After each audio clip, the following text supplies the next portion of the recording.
Aloha, ladies and gentlemen. Welcome. My name is Sprinklebeard, and I'm going to be your host for today. We are going to evaluate the epics. This is a spin-off of Rate the Super.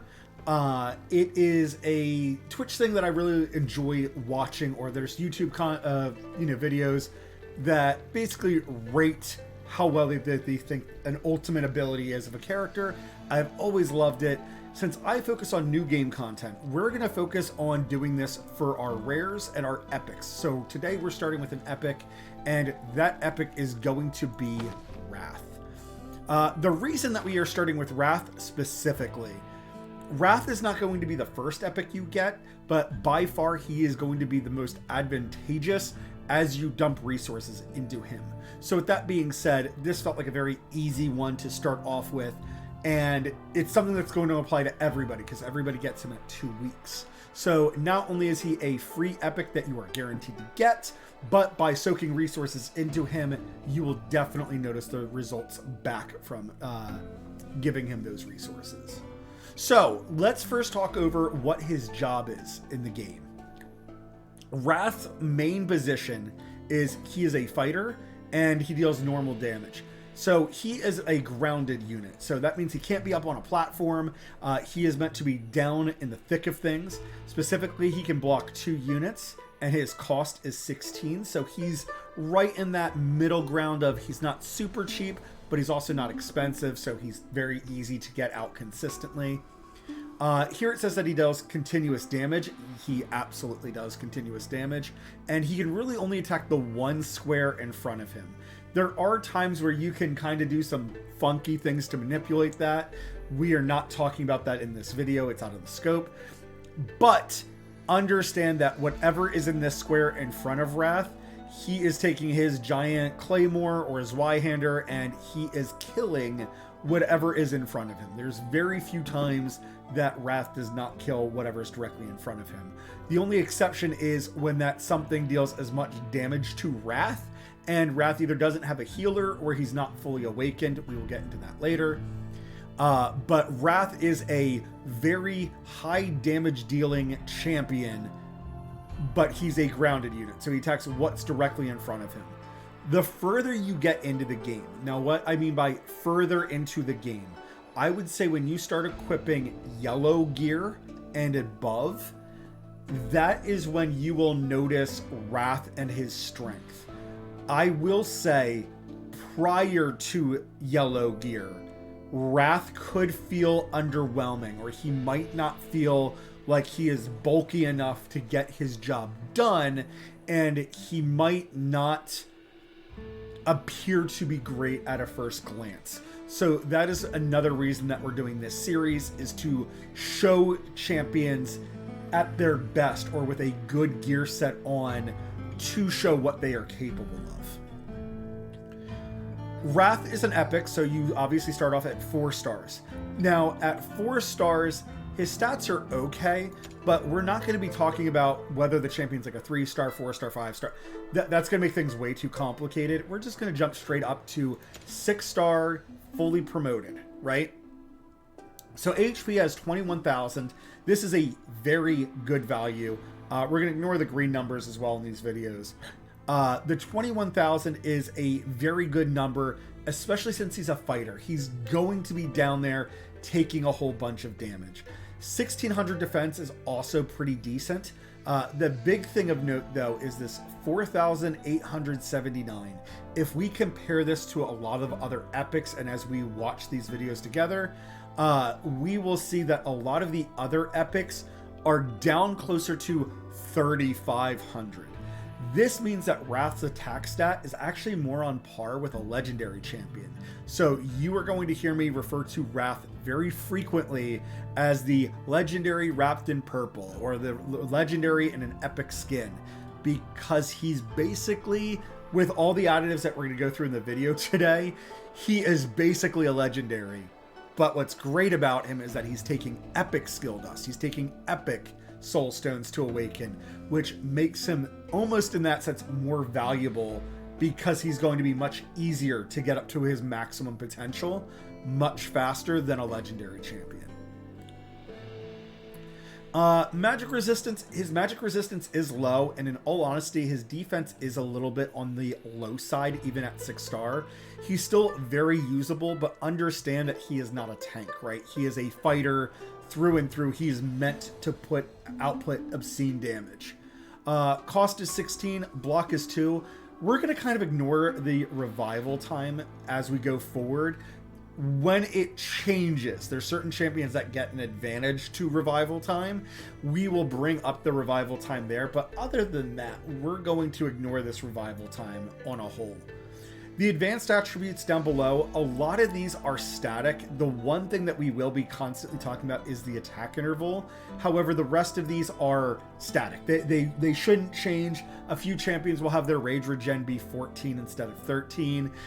Yes, that makes a difference. Again, it's not going to be the most noticeable ever. So we're probably not going to focus on that too much because of how similar it's going to be most of the time.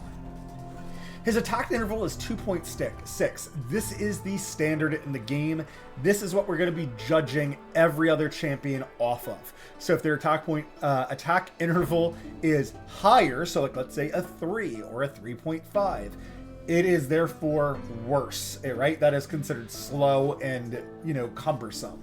If it is faster, like a 2.2 or a 2.0, that is very fast. So 2.6 is going to be our middle of the road average, because majority of the champions that I've looked at in the game have a 2.6.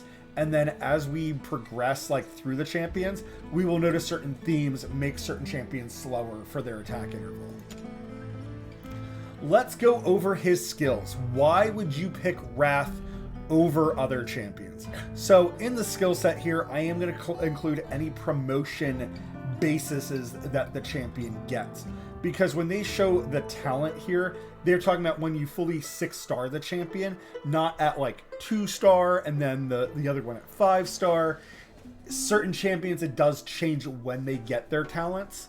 So far I've typically noticed it at promotion level 2 and then 5, but yeah, let's move on. Wrath's crit rate is increased by 15%. A crit hit has a 20% chance to attack 2 times quickly. This is where the bulk of his damage really comes from. This increased crit rate makes him absolutely phenomenal for every reason. It means gearing him up, we definitely don't want over an 85% crit rate, because then he would literally be above that 100%. It's good, obviously, to get to that 100%, but we don't necessarily need it. And then the fact that his crit hits also have a 20% chance to deal almost double damage is kind of the way that I think of this. Obviously, that's not exactly what it is, but to attack 2 times is phenomenal. So let's look at his basic attack. So it deals 100% damage to one enemy, scaling up to 110%. That's just fine. This might seem very underwhelming, especially for a fighter and an epic. Obviously, we'll look at some of these going forward that are a bit crazier, but the thing with Wrath that we have to remember is this increased crit rate, and then his chance to hit the same target multiple times also matters a whole lot. We're going to skip over the ultimate for now, and we're going to go to his passive, Soul Basher. So this has a 4-second cooldown to it, meaning that it shouldn't happen more than once every 4 seconds, but for every 4 attacks launched, the next attack deals 60% additional damage.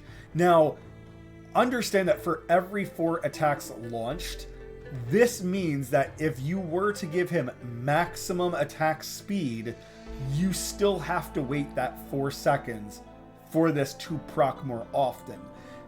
Understand, though, equally said, the faster we get his attack, the faster that, at that 4-second mark, he does the additional 60% damage, scaling up to 100% damage, and that feels better. We want that to happen every 4 seconds. So attack speed is going to be something that is valuable on him.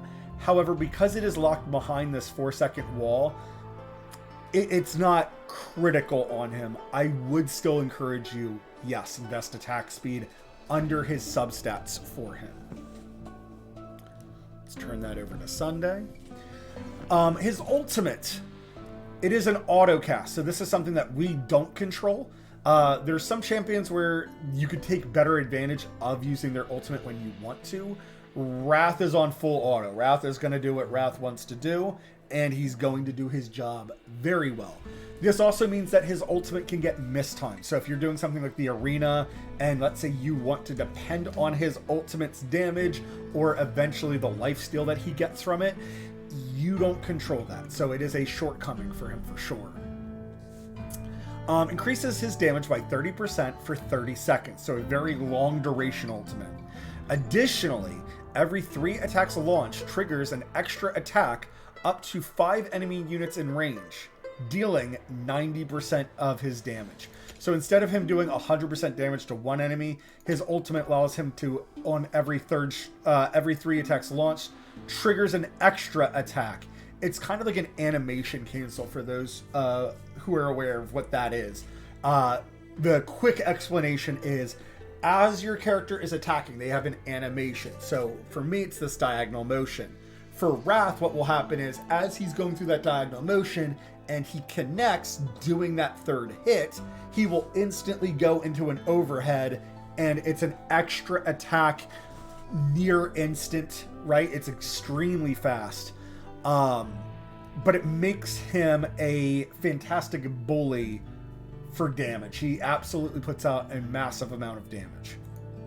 The last major thing that we want to talk about Wrath, and it's kind of in the skill set here, is that he's actually a Lord. So he's for the Nightmare faction. So whenever we see this Nightmare icon in the upper left-hand corner of characters, we have some synergy to talk about. First and foremost, all the Lords have increases the faction allies' basic attributes by, it's either 5, 10, or 15%. 5 is if it's a rare champion, 10 if it's an epic, and then 15 if it's a legendary. Every time a faction ally is deployed, all deployed faction allies gain 5%, scaling up to 35% attack speed.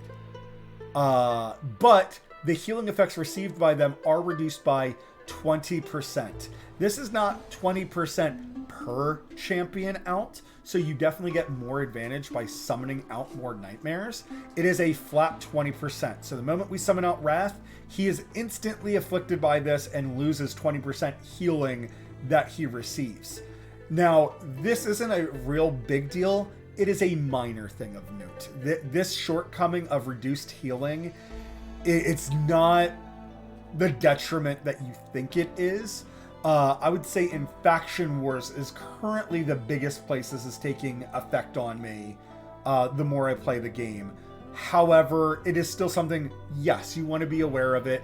You get increased attack speed, which means you have a higher damage output, but you suffer reduced healing because of it. What is fantastic about this Lord skill as well that I think could be an appreciated or like a lack of understanding around it, just by having him in your party, your other champions are going to gain this effect where as you deploy them, so when you deploy Wrath out, he's going to get this 5%. As you summon Komodo out, you'll get 10%. As you summon out Novris, you would get up to that 20%. The order also doesn't matter. So if you summon out Novris, you'll see that he hits that 5%. Then if you summon out Komodo, he'll hit that 10%. Then if you summon Wrath out, you'll get that 20%. Doesn't matter what order you summon them in. Also, once you have summoned the champion, it's kind of like unlocking a door, right? The door doesn't reclose itself. It just stays open indefinitely. So if you summon out Wrath, and then you summon out Komodo, and then Komodo dies, you are still at this 10%. If you summon out Komodo, Novris, and Gluttony, you will hit this 35%, and then you could unsummon all 3 of them, but that effect will still persist on Wrath, and then whenever you were to resummon them out later, they will get that full 35% instantly upon summon. So it's absolutely fantastic. Let's move on to Awakenings. The reason that we're going to do Awakenings as their own separate section is that when we awaken champions, the champion drastically changes. Here I am on my main account, which is not going to be the case for a lot of these champions. However, I wanted to be on my main account because the video quality is a bit better. We will be doing some of these on my stream account, which the stream account loses some quality going through BlueStacks, but it is what it is. We care more about the information from the video, right? So we are first going to go through each of the awakenings, and then we will talk about all 5 awakenings as a whole. The biggest thing of note here is that as we awaken the champion, it is going to change some of these basic skills. And on Wrath specifically, I want to stress that Wrath is a legendary wrapped in purple. So when we compare other epics going through on this series, understand that the impact quality is going to be drastically different. The reason that we are doing Wrath is that I think that by giving Wrath your dust, like skill dust, to get these damage values higher, by giving him awakening stones, you will absolutely see how this champion can evolve in the way that they play. On other champions, it's going to be noticeable for sure. Some champions also have these really big changes. Other champions are going to have significantly less. It's not going to feel as broken as you awaken them. That is okay. Wrath is not going to be the limit marker. Wrath is kind of the example of this is a champion taking full 100% advantage of his awakenings, whereas a lot of other champions are like 50 to 75%. With that being said, let's do it. Triggering Soul Basher guarantees a critical hit. Okay, so wait, what was Soul Basher? Soul Basher is his passive. So for every 4 attacks launched, the next attack deals an additional 60, scaling up to 100% damage. So we're going to say that he's fully dusted, right? So that is deals an additional 100% damage, but it's now also a guaranteed crit. That is ridiculous. So now not only is it 100% more damage, but because it's a crit, it's actually an additional 150% damage on top of that, and then any crit damage multipliers you have for him.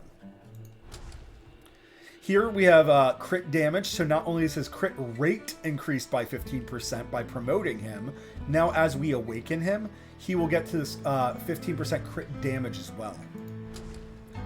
Inflicts burning on targets that take AoE damage from Heavy Blow. So what was Heavy Blow?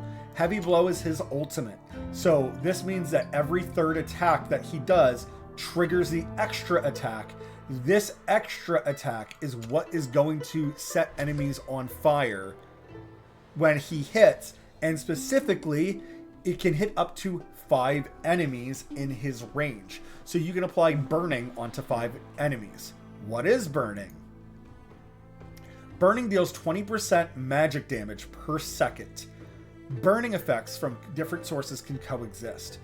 This is a huge statement in this game because it means you can stack a bunch of different burnings all onto one target, and you can just watch their health melt away very easily. This 20% magic damage, this is probably 20% of Wrath's attack stat. I haven't seen any hard confirmations on that yet, but it makes perfect sense, and if you watch the numbers, it makes sense during combat. Penetration, so he has armor penetration for 5%. Now, finally, his Awakening 5. I am very much going to encourage players, give Wrath all your skill dust the moment you unlock him. So if you have any epic skill dust and epic crystals, absolutely skill this bad boy up immediately. When it comes to his Awakening 5, this is the only time I might tell you to slow down. Now, this is a double-edged sword. What I mean by this is that it would make sense for you to wait until you absolutely are guaranteed Wrath to be unlocked on your account at the 14-day mark, no matter what. So in 2 weeks of playing the game, you are guaranteed Wrath no matter what. So then if you were to get extra copies of him, or if you get epic soul stones, you can give them to Wrath to awaken him. The faster you get him to fully awakened 5, the better. He's going to be a beast. Specifically, though, this is where I might tell some players to wait until week 6 before you awaken him. And that's because on week 6, you are guaranteed a second copy of him. For a long time, it was an Awakening Soulstone, and they recently changed it to a second copy of him. That way, brand new players, you can just fully awaken him if you want. And then when you get that second copy of him, you could sell him and then use him in the Awakening shop. That is up for you to decide if you want to wait till week 6, or if you're like, wow, I love Wrath, he's super amazing. And this Awakening 5 is what I argue takes him from epic to legendary. Everything else so far has been fantastic. He's just this brutal damage dealer all the time. However, once we get down to Awakening 5, his whole world changes. So at Awakening 5, specifically, Wrath gets when Heavy Blow is triggered, so that's his ultimate, the hero restores HP equal to 30% of the total damage dealt. This is not the total damage dealt over 30 seconds, because that would be fair and balanced. No, it is when he is in his ultimate, any damage that he deals restores 30% of his HP, or restores his HP equal to 30% of the damage dealt. Because in a sense, I don't want to say he's a glass cannon, but he is certainly a tank, right? He's I shouldn't say tank. He is absolutely oh my gosh, a claymore, right? He is doing tons of damage. You will heal back up to full after 1 to 2 swings of his sword. His health can be at that last sliver, should not be surviving, and then Wrath just goes into his ultimate and slaps, and all of his health jumps back up. It's even more crazy because he becomes a tank while his ultimate is active. If something does not one-shot him or burst him down, Wrath will sustain all during his ultimate with or without a healer. He gets to ridiculous levels real fast. This is where I would encourage you guys that this is a perfect example of a very well-designed, almost, I would say overpowered, but very satisfying to use your resources to get this 5th awakening. Makes him feel absolutely phenomenal in every sense of the word. All right, we are now going to talk over where Wrath is going to be best at, and I'm going to be showing him off in a level or two. The reason I'm not going to show him off in every single level, that would be ridiculous. That'd be absolutely ridiculous that every single piece of content is kind of where Wrath shines in. So we are going to start in the top left, we're going to go down, and then we'll go down to the other column next. In the promotion rates, Marksman, he is absolutely useless. He is a 0 out of 10 in the Marksman area. The reason behind this is it's all flying enemies, and Wrath cannot hit flying enemies in any way, shape, or form.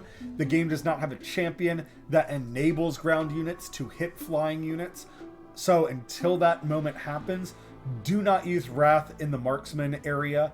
The singular exception that I would say this makes sense for you to use Wrath here is if you're trying to just give him experience. That's it. So if you are actively leveling him up, if you're taking him from 4-star to 6-star and he needs just every little bit of experience you can get, because let's say you decided to make him your first 6-star champion, this would be the only reason to bring him into Marksman.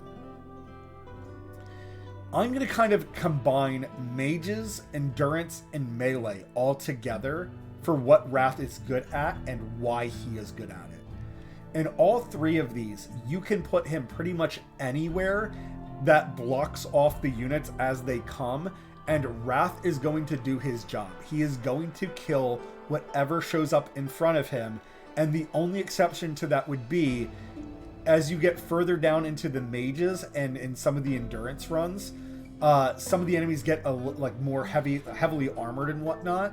But by that point that you get to those levels of difficulty in promoting him, you should also be going from purple gear into yellow gear, and Wrath will be able to hold his own just fine. So for just visual sake, we're going to go into a melee real fast, and we'll show off where Wrath is amazing. Again, this is my main account, so Wrath right now is rocking a whole bunch of red equipment. That is not the focus of this video. The focus of this video is just to show off that if we put Wrath here in this far left lane or the bottom lane, whatever we want to call it, right now I do have him with enough gear that these enemies he's able to one-shot. Even when he gets to the point where he's 2 and 3 shotting these enemies on an account, he deals a fantastic amount of damage. Here I can also show by summoning extras from his faction. Here they gain that effect from summoning them out. And specifically, we want to be focused on Wrath for this current run that we're doing. And the reason behind that is who the focus needs to be on. We don't really care what's happening in these other lanes. I am past the point where my gear is plenty good for this, where I don't need better gear. But here, when he gets the full 35 attack speed from having 4 members out, you can see that they all grow in size, which I absolutely love the visual cue in this game. Like, obviously, he's gaining that cloak over him every time we summoned out a champion. But specifically here, we can see that he is able to handle everything. Not only is he one-shotting all these enemies no problem because of the gear that I have on him, but even these bigger, heavier, tankier enemies do not stand a chance against Wrath. This is true for all of the promotion raids and kind of a lot of content in the game, including your campaign. You can set Wrath in a lane, and if you give him good gear that causes him to deal more damage, this is that perfect example that he will do the damage that you need him to do, and he can hold a lane on his own almost with no problem. He might need a healer to help him sustain, but it's not even that critical. Once you awaken him to +5, he can hold most stuff by himself. You just have to worry about him being bursted down too quickly. Next, in the Guild Boss. In the Guild Boss, Wrath is absolutely phenomenal. He is considered a top-rated damage dealer. So here we're going to go into my specific run, and we are going to see Wrath is going to be on majority of parties. He is my second highest DPS, only behind one other champion, and that champion is legendary. But I want to stress, my Wrath is in front of my Comet. Comet on this account has all of my best gear. So Wrath, with suboptimal gear, is doing an extra 1,200,000. So like an extra, what is that, 1/6? About 1/6 worth of damage. So about an extra 15% damage over Comet. And again, Comet has my best of best gear in this game. Comet also has his skills fully upgraded, but Wrath is out damaging him. It is awesome. It just should show the power that Wrath can bring to Dragon. Wrath definitely will shine in your single target damage dealing content. Understand though, he is perfectly fine as an AoE champion as well. Once you unlock the artifact material raids, you unlock this by doing the hard campaign. I think it's hard campaign 2-11 or 14, whatever the second boss is in the hard campaign. You will unlock artifact material raid, and you fight against Salazar. Wrath absolutely does shine in this. I was often setting him on my left side to stop certain things from coming into Salazar. I don't want to like spoil anything in the video, but Wrath was able to hold off armies while focusing on the boss at the same time. Wrath was just kind of like, oh, enemies are behind me? Okay, I'll turn around and kill them real quick, and then I'll get back to fighting Salazar and, you know, kicking ass. Tide. Wrath is amazing in the Tide, right? The Tide is just these swarms of enemies coming at you, but specifically, Tide is based around your overall battle power on your account, or your BP. It is based upon the collective average of all your champions that you are summoning in on Tide. So because Wrath is very easy to build with attack percentage, crit rate, and crit damage, and then if you can manage it, anything like attack speed is fantastic on him. Because he's so easy to build, this will really help your Tide scores grow real quickly and let you accomplish, just progress through the Tide very quickly, no problems. Resource raids. We have experience and gold raids here. In the experience and gold raids, they do have the same shape, so I am going to go into experience raid, and I do want to do this on all the champions. Right now I am farming 7. What makes Wrath absolutely amazing here, and of course I did not put him in, I'm going to use Deimos as an example, but if we put Wrath right here at this choke point, as these little minions come in, it does not matter. If this was Wrath, Wrath would do the same thing as my Deimos, but it is one of those things, you create this choke point, and Wrath only needs to stop 2 of the enemies. So it does not matter how many of these things would get by some of my champions. So if I just have, she does AoE damage. But as you see, as everything walks up, Deimos is able to take care of it and thin it down to 2.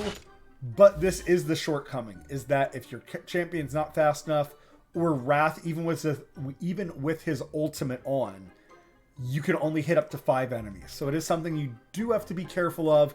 He can only block 2, but he could damage up to 5. So this is where having a defender of some sort behind him. So in my case, I could use Baron as a defender behind him. You could choke everything here to be right on the same square as Wrath. And then that means when Wrath is using his ultimate, he will hit 5 where his square is and 1 square in front of him, making him feel absolutely fantastic. And sorry I didn't have Wrath for that. I'm just kind of lazy about it. I mean, this video is going on a bit longer than I was expecting. But it is an evaluation video, so we got to do it. The experience runs and gold runs are both the same, and that square specifically is probably the best place for Wrath. It forces everything into that choke point, into a forced funnel, so that he is guaranteed to hit the most amount of things with that ultimate, hitting up to 5 enemies. He's absolutely phenomenal at single target damage, so those bulkier goblins, Wrath will make very quick work of, as well as the boss of those raids. Gear raids. So when it comes to gear raids, again, Wrath has 2 places that he shines tremendously, and then you get to Gear Raid 3 where he just instantly is unnoticeable. So we're going to talk about Gear Raid 3 first. Gear Raid 3 is primarily focused around flying enemies.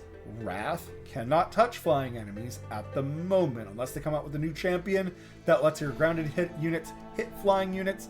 He is worthless here.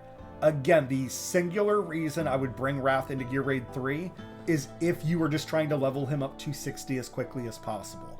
He will get residual EXP from here. I don't encourage that for new players, though. It is something to think about, that if you had 4 or 6 piercers that are absolutely amazing, you love piercers, you fully geared them up, they're kicking butt, sure, bring Wrath in here to gain the EXP. I don't think that's the best use, though. In Gear Raids 1 and Gear Raids 2, Wrath is absolutely a shining star of damage. In Gear Raid 1, you can hide him behind the back wall, and as the enemies start piling up against the wall like a zombie wave, Wrath can reach to the wall. So as they pile up at the wall, you will notice Wrath will start attacking them. However, as the numbers thin out and the enemies are back behind the wall, just attacking the wall, Wrath won't be able to reach there. So that is a mild shortcoming. Once you awaken him to +5, you pretty much can put Wrath in front of that wall. It does depend on his survivability. You don't want to put him out there just so he dies. But if he's killing things fast enough, along with your mages, he will do absolutely amazing in Gear Raid 1. And that's a reason I would encourage people to build Wrath very early. Gear Raid 2 and 3, these are for your other 3 accessories. Now, when I say Get Wrath does very well in Gear Raid 2, it's again a double-edged sword. So Wrath is extremely usable in Gear Raid 2. One of the biggest issues is the mechanics of Gear Raid 2. You have the bosses constantly ground pounding, dealing damage to everything in the arena. So Wrath will need a healer to help him sustain. Then there's these enemies that roll, and their damage is based upon a fixed amount of maximum HP to the target that they roll into. So if you summon out a level 1 green champion, these guys rolling will do only like 60 or it's like 70% max HP to that green champion, meaning that level 1 green champion and a level 60 Wrath are both going to take that same amount of maximum HP damage, meaning they can pretty much only tank 2 rollers. With this being said, Wrath can kind of self-sustain while his ultimate is on, or if you have him 6-starred, he will still carry you the furthest amount, because as you're healing him, that means his HP and his defenses are more effective. So he's still very usable, and when it comes to fighting the boss, if you need a ground unit that deals plenty of damage, or if you have a defender there to block the damage, Wrath on the wings of the golem can absolutely obliterate the golem and make short work of him. Faction trials. So unfortunately, I'm on the wrong day for this faction. However, in the faction trials, Wrath is amazing in both the basic trial and then the specific trial for the nightmares. So the trial of nightmares. Wrath is a shining star in all of these. Wrath being able to heal himself once fully awakened, something kind of rare across a lot of the nightmare champions. That is one reason alone to just get him up to 6-star, to fully dust him, to fully awaken him. He will help carry a lot of the nightmare trial on his back. A lot of the nightmare trials, though, do have 2 crystals, so he will handle one half of the map by himself very reliably for a long amount of time. In the basic trial, you're allowed to use any champion here. He is very good as a damage dealer. It wasn't until I got down towards like stages like 7 and 8 where Wrath started dying. Like, he actually was like, oh, I don't have enough ability to leech life, and my champions are starting to take too much damage. But if you want to get up to stage 6, pretty reliable, getting these 5 to 8 blue emblems, Wrath was absolutely a shining star here. Wrath in the campaign, absolutely good, absolutely valuable. Anytime you need a ground unit, I would say he's extremely usable. Even in the boss fights, his ability to leech life back or output an obscene amount of damage makes him very valuable. As long as your Wrath is not being one-shot, he's absolutely worth it. If your Wrath is being one-shot, rank him up to rank 6 or promote him. That is really all he needs. You don't need to heavily invest in his defensive stats. Yes, they won't hurt him. His scaling for those defensive stats are not amazing. For HP, that would be the big one to invest in. I don't think I would give him a piece of artifact specifically because it has like HP percentage on it, but it would be a bonus for Wrath. Lastly, we have the Void Rift. The Void Rift is a series of puzzles and interesting different content for you to do. I absolutely love it. It's a whole lot of fun. Wrath has been absolutely amazing in the Void Rift for me. Here I'm up to the boss of the Elite, and right now I'm just under what I need. I think I have a solution on my account. I'm just not ready to commit to it yet. I'm still debating if it makes sense for me to do it. I think I have 7 hours to decide. I think I'll probably do it at some point tonight. Anyways, he's absolutely fantastic in the Void Rift. There are some enemies that are gigantic, big, bulky attackers. Wrath cannot tank them at all. It is near impossible So with that being said, he becomes more of a side damage dealer rather than what he is through for the rest of the game. Just a upfront, in your face, I'm going to kill you and leech life back as quickly as possible. Alright, so overall, how do we feel about Wrath? Wrath is 100% worth the resources that you put into him, and he is not a champion that's easily outgrown. On this main account here, I do have Salazar, I do have Volca, and I still go to Wrath pretty much first over these two because of his ability to leech life makes him extremely reliable, and then he's able to just jump in and out of his ultimate so freely. The fact that he's an epic as well, it's just ridiculous the advantages you get for giving him skill dust, for awakening him up. So that is why he is the start of this series, is absolutely invest in him. He's 100% worth it. If you are not into this demon looking fighter warrior, that's a shame, because the stat distribution that he has and the usefulness that he has is just so good. I can't imagine anybody skipping over him unless you just really hate the demon vibe. I do get that, but again, his usefulness cannot be understated. Ladies and gentlemen, thank you very much for watching. I hope this was helpful to you. If you liked the video, go ahead and hit that like button down below. If you want to subscribe, that always helps the channel, and it's something free for you to do. I will be doing more videos in the future. Thank you very much for watching. But of course, until that next time, ta-ta.